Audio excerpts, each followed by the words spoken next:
Shalom saudara sekalian, pada kesempatan kali ini kita membahas doktrin penting untuk kaum Pentakosta yaitu bahasa roh. Bahasa roh anugerah besar bagi semua murid Tuhan.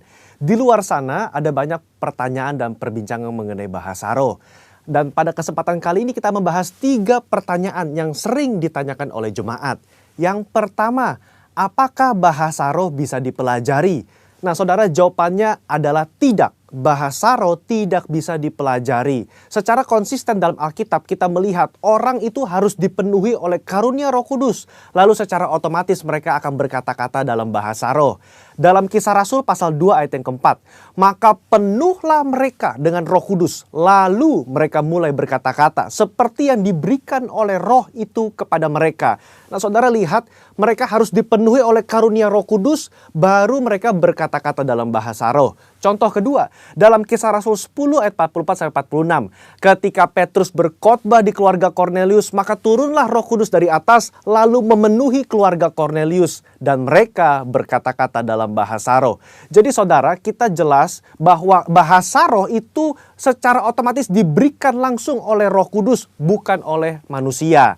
Karena itu kita percaya tanda awal orang dibaptis Roh Kudus adalah dia berkata-kata dengan bahasa roh. Pertanyaan kedua, apakah orang yang tidak berbahasa roh akan masuk neraka?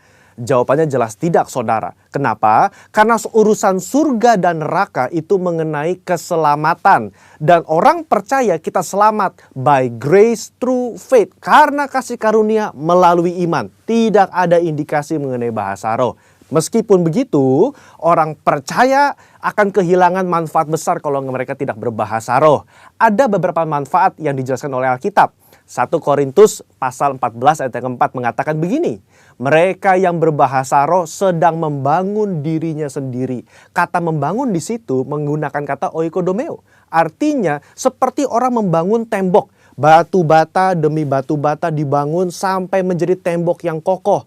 Orang yang berbahasa roh sehari demi hari mereka berbahasa roh menguatkan manusia rohani mereka. Meskipun manusia batinia, meskipun manusia jasmani kita lemah, tetapi manusia rohani kita kuat. Dan manfaat kedua, Roma 8 ayat 26.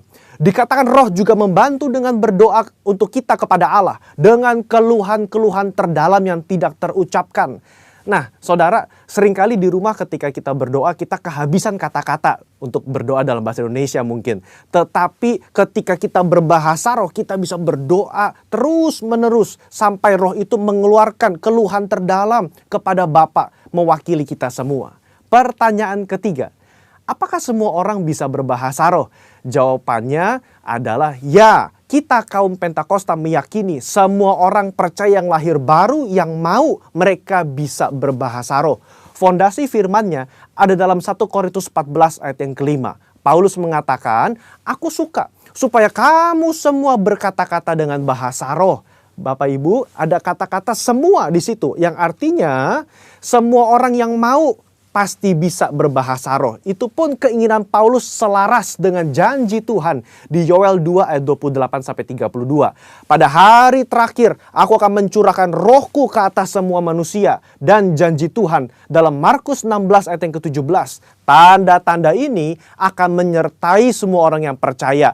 Yaitu mereka akan berkata-kata dengan bahasa yang baru. Sekian, saudara dikasih Tuhan, Tuhan Yesus memberkati.